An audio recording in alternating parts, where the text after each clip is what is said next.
et bienvenue au troisième épisode de la série animée Teenage Mutant Ninja Turtles de 2003, la saison 5. Sans plus tarder, allons maintenant au résumé de l'histoire.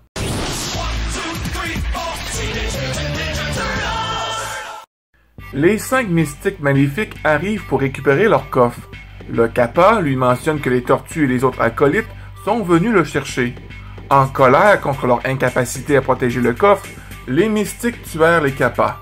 Les tortues ont du mal à dormir après la révélation de l'épisode précédent, tandis que Splinter et l'Ancien méditent sur le futur. Splinter dit qu'il ne peut pas laisser le tribunal lui coûter sa famille. Il révèle ensuite la raison de son aversion pour le tribunal ninja. Il y a des années, lorsque son maître, le gardien Yamato Yoshi, est venu demander l'aide du tribunal contre l'Ultrum Shredder, le tribunal a refusé et par conséquent, Yoshi a finalement été tué par l'Ultrum Shredder.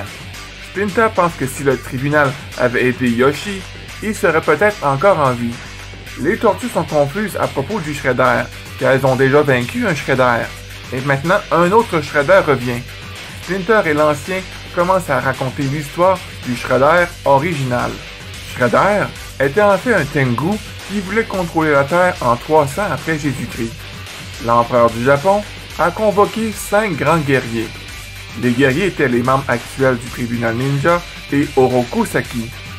Alors que les guerriers se battaient contre le Tengu Shredder, Saki a pu le détruire.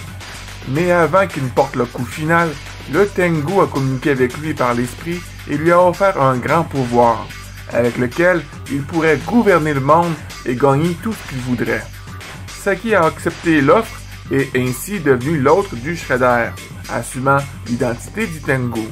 Alors que le Shredder utilisait ses pouvoirs obscurs pour devenir le seigneur de guerre le plus redouté du Japon, le tribunal commença à étudier les connaissances mystiques afin de le vaincre définitivement. Lorsqu'ils furent prêts, ils attaquèrent la forteresse de Shredder. Dans une bataille épique où tous les 5 se transformèrent en leur avatar de dragon, le tribunal finit par vaincre le Shredder. Mais malgré leur victoire, il n'a pas pu être détruit. Ainsi, la seule chose qu'il pouvait faire était de le sceller en séparant en 3 artefacts du Shredder, son corps, son casque et son gant. Ils ont enfermé son corps dans un sarcophage et le vrai Shredder, jurant qu'un jour il reviendra. Pendant les 17 siècles suivants, le tribunal a gardé les artefacts et parfois formé d'autres étudiants pour les aider. Connaissant maintenant la vérité, les tortues se rendent compte que l'Ultrum Shredder n'était qu'un imposteur et qu'il utilisait le nom de l'original par respect.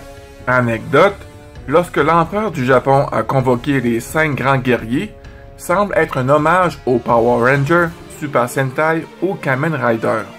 Le vrai Shredder utilise le même symbole que le tribunal ninja, mais à l'envers.